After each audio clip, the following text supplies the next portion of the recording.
ದಿನ ಏನು ಸಾಂಬಾರು ಮಾಡೋಣಪ್ಪ ಅಂತ ಯೋಚನೆ ಮಾಡ್ತಾ ಇದ್ದರೆ ಈ ಒಂದು ಸೋರೆಕಾಯಿ ಸಾಂಬಾರನ್ನ ಟ್ರೈ ಮಾಡಿ. ಬ್ಯಾಚುಲರ್ಸ್ಗೆ ಮತ್ತು ಬಿಗಿನರ್ಸ್ಗೆ ತುಂಬ ಹೆಲ್ಪ್ ಆಗುತ್ತೆ.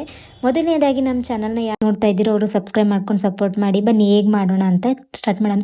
ಒಂದು ಅರ್ಧ ಕಪ್ ತೊಗರಿಬೇಳೆನ ತೊಗೊಂಡು ನೀಟಾಗಿ ವಾಶ್ ಮಾಡ್ಕೊತಾ ಇದ್ದೀನಿ. ಇದಕ್ಕೆ ಹೆಸರುಬೇಳೆ ಸೇರಿಸಿದ್ರೆ ಇನ್ನೂ ತುಂಬ ಚೆನ್ನಾಗಿರುತ್ತೆ. ಇದನ್ನು ತೊಳೆದ್ಬಿಟ್ಟು ಒಂದು ಕುಕ್ಕರ್ಗೆ ಸೇರಿಸ್ಕೊಂಡು ಇದಕ್ಕೆ ಒಂದು 5 ಹಸಿರು ಮೆಣಸಿನ್ಕಾಯಿ ಮತ್ತು ಕರಿಬೇವು, ಇದಕ್ಕೆ ಸಣ್ಣದಾಗಿ ಕಟ್ ಮಾಡ್ಕೊಂಡಿರೋ ಸೋರೆಕಾಯಿನ ಸೇರಿಸ್ಕೊತಾ ಇದ್ದೀನಿ. ಇದಕ್ಕೆ 4 ಟೊಮೊಟೊನ ಆ್ಯಡ್ ಮಾಡ್ಕೊತಾ ಇದ್ದೀನಿ. ಮತ್ತು ಇದಕ್ಕೆ ಸ್ವಲ್ಪ ಒಂದು ಅರ್ಧ ಚಮಚ ಜೀರಿಗೆ, ಒಂದು ಚಿಟಿಕೆ ಅರಿಶಿನ ಸೇರಿಸ್ಕೊಂಡು ಬೇಳೆ ಮುಳುಗೋವಷ್ಟು ನೀರು ಹಾಕ್ಕೊತಾ ಇದ್ದೀನಿ. ಇದಕ್ಕೆ ಸ್ವಲ್ಪ ಕೊತ್ತಂಬರಿನ ಸೇರಿಸ್ಕೊಂಡು 3 ವಿಸಲ್ನ ಕೂಗಿಸ್ಕೊತಾ ಇದ್ದೀನಿ.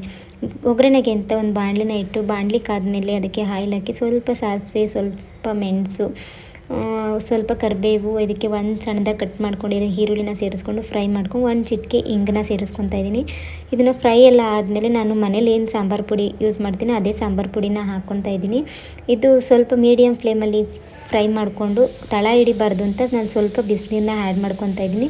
ಒಂದು 2 ನಿಮಿಷ ಇದು ಕುದ್ದಿದ ಮೇಲೆ ನಾವೇನು ಬೇಳೆ ಬೇಯಿಸ್ಕೊಂಡು ಎತ್ತಿಟ್ಕೊಂಡಿದ್ದೀವೋ ಅದಕ್ಕೆ ನಾನು ಇದನ್ನು ಸೇರಿಸ್ಕೊತಾ ಇದ್ದೀನಿ. ಈ ಸಾಂಬಾರು ಬಿಗಿನರ್ಸ್ಗೆ ಮತ್ತು ಬ್ಯಾಚುಲರ್ಸ್ಗೆ ತುಂಬ ಹೆಲ್ಪ್ ಆಗುತ್ತೆ. ಡೈಲಿ ಸಾಂಬಾರು ಏನು ಮಾಡೋಣಪ್ಪ ಅಂತ ಯೋಚನೆ ಮಾಡ್ತಾಯಿದ್ರೆ ಈ ಒಂದು ಸಾಂಬಾರನ್ನ ಟ್ರೈ ಮಾಡಿ. ತುಂಬ ಟೇಸ್ಟಿಯಾಗಿರುತ್ತೆ, ಮತ್ತೆ ಮತ್ತೆ ಮಾಡಬೇಕು ಅಂತ ಅನಿಸುತ್ತೆ. ಈಗ ರುಚಿಗೆ ಎಷ್ಟು ಬೇಕೋ ಅಷ್ಟನ್ನ ಉಪ್ಪನ್ನ ಸೇರಿಸ್ಕೊತಾ ಇದ್ದೀನಿ. ಲಾಸ್ಟಿಗೆ ಫೈನಲ್ ಒಂದು 5 ನಿಮಿಷ ಕುದ್ದಿದ ಮೇಲೆ ಕೊತ್ತಂಬರಿ ಸೊಪ್ಪನ್ನ ಆ್ಯಡ್ ಮಾಡಿಕೊಂಡು ಸ್ಟವ್ ಆಫ್ ಮಾಡ್ತಾಯಿದ್ದೀನಿ.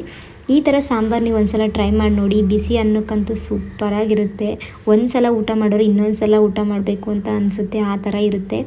ನಿಮಗೆ ಈ ವಿಡಿಯೋ ಹೇಗೆ ಅನ್ನಿಸ್ತು ಅನ್ನೋದನ್ನ ಕಾಮೆಂಟ್ ಮಾಡಿ. ಹಾಗೆ ನಮ್ಮ ಚಾನಲ್ಗೆ ಯಾರು ಹೊಸಬ್ರಾಗಿದ್ದರೆ ಅವರು ಸಬ್ಸ್ಕ್ರೈಬ್ ಮಾಡ್ಕೊಂಡು ಬೆಲ್ಲೈಕನ್ ಕ್ಲಿಕ್ ಮಾಡಿದ್ರೆ ನಾನು ಮಾಡೋ ವಿಡಿಯೋಸು ಮೊದಲನೇದಾಗಿ ನೀವು ನೋಡ್ಬೋದು.